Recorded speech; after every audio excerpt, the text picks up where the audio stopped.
करवा चौथ की पहली कथा।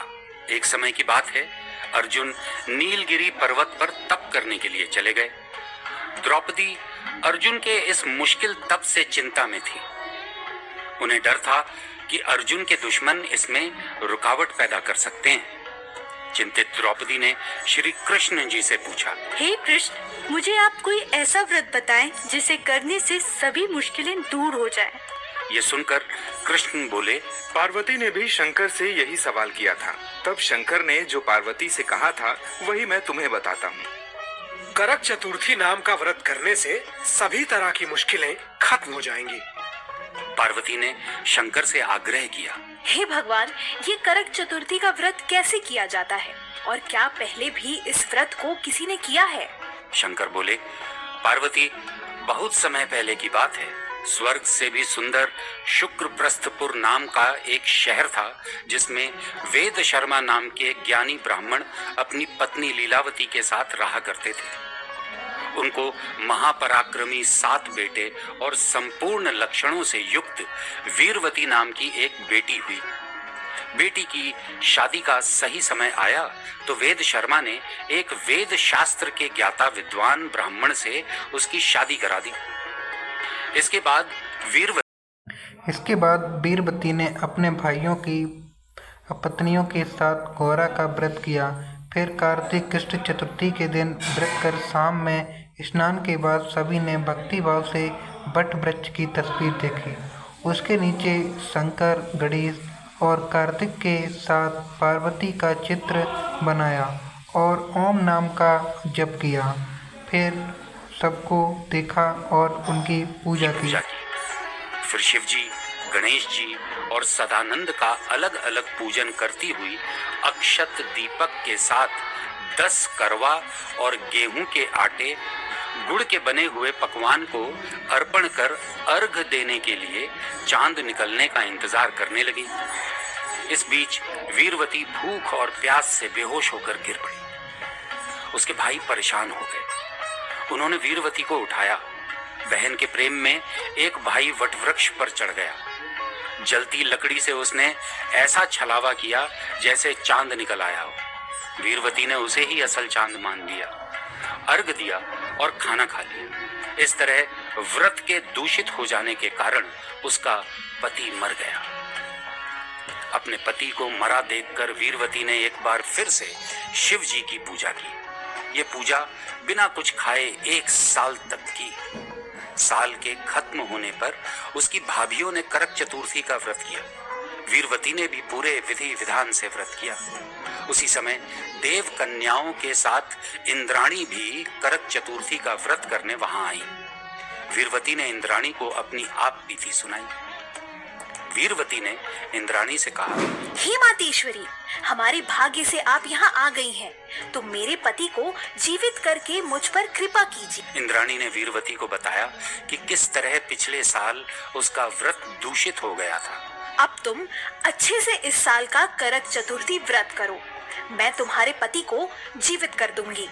वीरवती ने अच्छे से व्रत किया और इंद्राणी ने प्रसन्न होकर पानी की मदद से वीरवती के पति को जीवित कर दिया।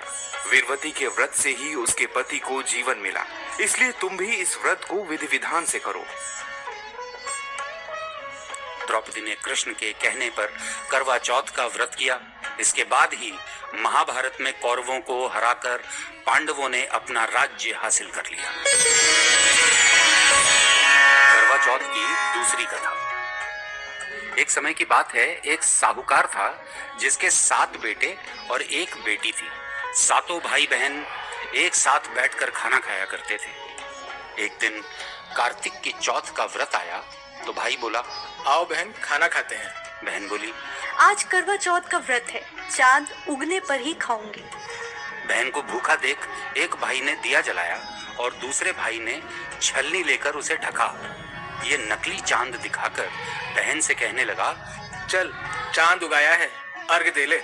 बहन ने अपनी भाभियों से अर्घ देने को कहा तो उन्होंने जवाब दिया, तुम्हारा चांद उगा होगा, हमारा चांद तो रात को उगेगा। बहन ने अकेले ही अर्घ दे दिया और खाना खाने लगी। पहले कौर में बाल आ गया, दूसरा कौर उठाया तो पता चला उसमें कंकड़ है और तीसरा कौर मुंह की ओर किया तो उसके ससुराल से संदेश आया कि उसका पति बहुत बीमार है।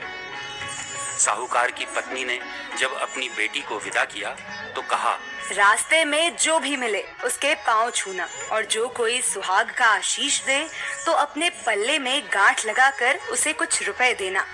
रास्ते में जो भी मिला उसने उसके पैर छुए, लेकिन यही आशीष मिला कि तुम 7 भाइयों की बहन हो, तुम्हारे भाई सुखी रहें और तुम उनके सुख देखो। सुहाग का आशीष किसी ने भी नहीं दिया। वह ससुराल पहुंची तो दरवाजे पर उसकी छोटी ननद खड़ी थी। वह उसके भी पांव लगी तो उसने कहा, सुहागन रहो, सपूती हो। यह सुनते ही उसने अपने पल्ले में गांठ बांधी और ननद को एक सोने का सिक्का दिया। भीतर गई तो सासू ने कहा कि पति धरती पर पड़ा है। साहूकार की बेटी पति के पास जाकर उसकी सेवा करने बैठ गई। समय बीतता गया और मार्गशीर्ष की चौथ आ गई। करवा ले, भाइयों की प्यारी करवा ले। साहूकार की बेटी ने कहा, हे माता, आपने मुझे उजाड़ा है तो आप ही मेरा उद्धार करें। आपको मेरा सुहाग देना पड़ेगा। तब चौथ माता ने बताया कि पौष की माता मुझसे भी बड़ी है, उसे ही सब कहना, वही तुम्हारा सुहाग वापस देंगी। पौष की चौथ आकर चली गई, माघ की भी चली गई, फागुन की चौथ भी आकर चली गई। चैत्र, बैसाख, जेठ, आषाढ़, श्रावण और भादो की सभी चौथ माताएं आईं और यही कहकर चली गईं कि आगे आने वाली को कहना। असौज की चौथ आई। तुम पर कार्तिक की चौथ नाराज है, उसी ने तुम्हारा सुहाग लिया है और वही वापस कर सकती है। वही आएंगी तो पांव पकड़कर विनती करना। जब कार्तिक की चौथ आई तो गुस्से से बोली, भाइयों की प्यारी करवा ले, दिन में चांद उगाने वाली करवा ले, व्रत खंडित करने वाली करवा ले, भूखी करवा ले। चौथ माता को देखकर साहूकार की बेटी उनके पांव पर गिड़गिड़ाने लगी और बोली, हे चौथ माता, मेरा सुहाग तुम्हारे हाथों में है।